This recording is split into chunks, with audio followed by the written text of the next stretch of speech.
Serie B-Win. Tutti i colori della passione.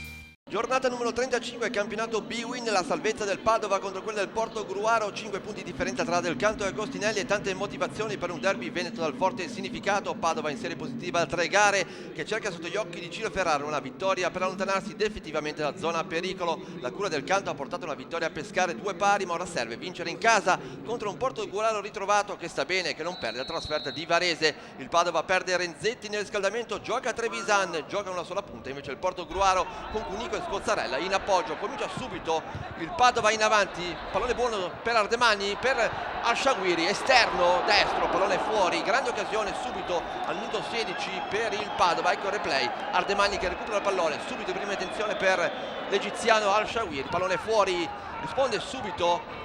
il Portogruaro con Tarana, tiro deviato proprio da Trevisan, pallone in calcio d'angolo, grande intuizione Scozzarella, dall'angolo ancora Scozzarella, pallone lungo sul secondo palo, l'inserimento di Tarana, stoppa giù col petto, tiro di destro fortissimo, palla in rete, Portogruaro in vantaggio, grandissimo il gol di Emiliano Tarana, la seconda rete in questo campionato, rete davvero bella, tiro potentissimo con l'esterno destro, fermo Cano, non può fare davvero nulla. Perfetta l'esecuzione dell'esterno di Agostinelli, poi ci riprova ancora il Portogruaro, tiro che rimane lì, arriva Cunico che prova ma blocca Cano, facile per lui la conclusione. Poi ancora il Portogruaro, pallone buono ancora per Altinier, pallone alto deviato da Rossi, grande occasione ancora nel finale di tempo per il Portogruaro. Si comincia subito con il Padova in avanti, Crespo prova dall'esterno,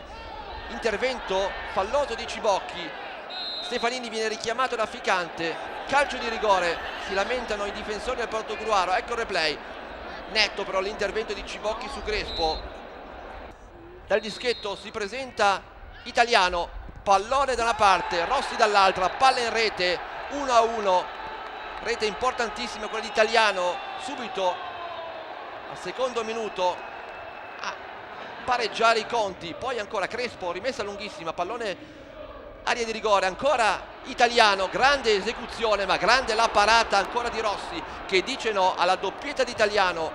Padova in crescita, Padova che ci prova ancora con El-Shawiri, grande intervento ancora una volta di Rossi a dire di no al raddoppio del Padova.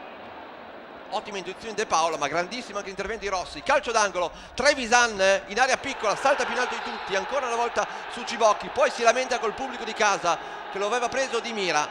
Lui risponde così, segnando la rete del 2-1, rete importantissima al minuto 35 da calcio d'angolo di Rabito, pallone dell'area piccola, salta più in alto di tutti, immobile Rossi,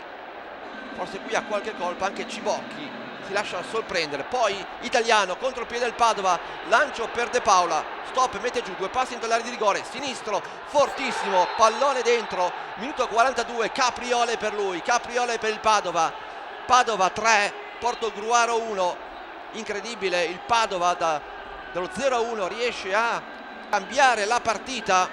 e a segnare anche grazie a De Paola il 3-1, rete bellissima, potente il suo sinistro, poi prova ancora il Portogruaro. C'è la rovesciata di Altinier, siamo al minuto 49, c'è il fischio finale di Stefanini, prima vittoria di Alessandro Del Canto all'Euganeo, vittoria fondamentale per la salvezza del Padova che sale a 45 punti, si ferma